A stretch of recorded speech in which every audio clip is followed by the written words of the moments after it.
We've talked about tree recursion. We've talked about data. Now they come together with the tree class, a way of representing tree-structured data. Objects with parts, such as an instance that has multiple attributes, can also have parts of parts, because the values of those attributes can also be objects that themselves have attributes. This is useful for using programs to represent the world. You could have an object for a person which has hands, which are objects that have fingers, which are objects that have joints. Parts can have parts can have parts. Inside of programs, a data set that you want to analyze might have a bunch of different tables of data. Each table might have different columns. Each column might have different numbers. So this structure of having objects with parts that themselves have parts is quite common. When the parts have the same type as the whole object, the object is tree-structured or recursively structured. In the world, you could have an employee who has direct reports, people they manage, and those are employees, and they might have direct reports as well. Take all this together, and you get the org chart for a company, which is a form of tree-structured data. In a program, well, let's think about a programming language. An expression has sub-expressions. Those are expressions. They have sub-expressions. Those are expressions. And so what we're seeing is that the parts have the same type as the whole. And this is a useful property if you're using recursion to process data, because the same function that can process the whole thing can also process one of the parts with the same type. So recursion is commonly used to process tree-structured data because you end up with simpler versions of the same problem. So here's a picture of a tree. We've seen pictures like this before, but now we'll actually build a class to represent this structure. In computer science, trees always grow down. They're rooted at whatever's at the top, and then the branches come below instead of above. Just like you're looking at a tree while doing a handstand. There's specific terminology associated with trees that's used very commonly, so you gotta learn it. But first, why would we even care about a tree structure like this? Well, let's say we were trying to represent the expression tree for evaluating this mathematical expression. We've got 2 plus 1 is 3, 3 plus 1 is 4, 1 plus 4 is 5, 3 plus 5 is 8. Here's how we talk about it. There's a recursive description that uses an analogy to trees made out of wood that you would find in nature, where you say things like a tree has a root label and a list of branches. This is really the definition of a tree. Is all there is to this tree is whatever's at the top, the root label, and whatever the parts are, the branches. Here's one branch, there's the other branch, those are the branches. There could be any number of branches, which is why we describe it as a list of branches. Each branch itself is another tree. So this branch, which is also a tree, also has its own root label. A tree with 0 branches is called a leaf. So this branch has branches, here's one of them, and this one has no branches below it, so it's a leaf. It's also a tree, it's just a tree with an empty list of branches. It still has a root label.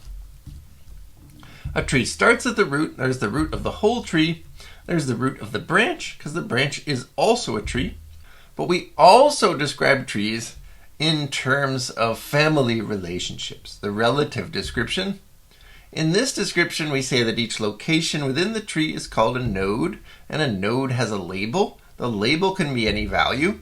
So the labels are not the same as the nodes because the labels are just numbers, where the nodes are trees. One node can be the parent or child of another. You can see this in the picture. The parent is always the thing directly connected to a node and above it. So the parent is above, the child is below. A node can have multiple children, but each node can only have one parent. The top node is called the root node, and it's often the case that when people describe trees, they don't say the label of each node is the sum of the labels of the children. Instead, you'd say something like each parent is the sum of its children, kind of conflating the difference between a node and a label. It's okay. A path through a tree connects parents to their children, to their children, to their children. This particular path is a path from the root node to a leaf. A tree doesn't always have two branches. So for example, if we wanted to represent this expression, we would draw a different tree. In this tree, 2 plus 1 is 3, but 1 plus abs negative 3 plus 1, well, we start with 1, negative 3, and 1, but negative 3 absolute value is 3, and then we add these three together to get 5. So you can see in this tree that this has 3 branches, this has only 1 branch. That's totally allowed. In order to represent trees in our programs, we'll use a tree class. A tree has a root label and a list of branches, and each branch is a tree. Those are the defining characteristics of tree structured data. If we wanted to represent this particular tree in code, we would write that the tree T is a tree with a root label 3. That's the root label. Then we give it a list of branches. Each branch is a tree. That's how we represent a leaf, a tree with a label and no list of branches, so by default the list of branches is empty. This branch is not a leaf. It's 5 with 7 and 6 below it. And this branch is not a leaf. It's 2 with 1 below it.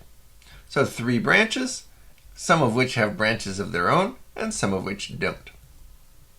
The code that enables us to write this expression is that we have a tree class that takes a label and a list of branches with the default argument value of an empty list. We set the label to the label. It could be anything, a number, a string, and then we check to see for each of the branch and the branches that were passed in that it's a tree as well. Then we set self.branches equal to a list of branches. Just in case the thing we got in was a tuple of trees or something like that, we're going to make sure it's a list when we store it.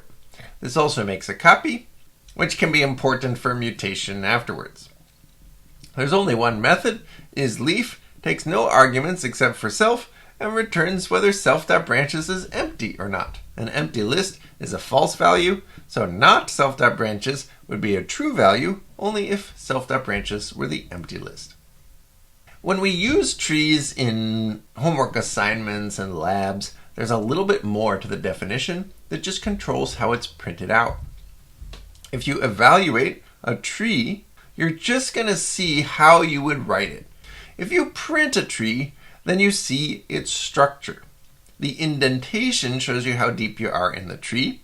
So 3 is at the root, 4, 5, and 2 are the next level down. Those are the roots of the 3 branches. And then 7 and 6 are branches of the node labeled 5, and 1 is a branch of the node labeled 2. So you see all of the labels anywhere in the tree, except for that instead of the tree growing down in the picture, now it's sort of growing to the right here. More indentation means we're deeper in the tree.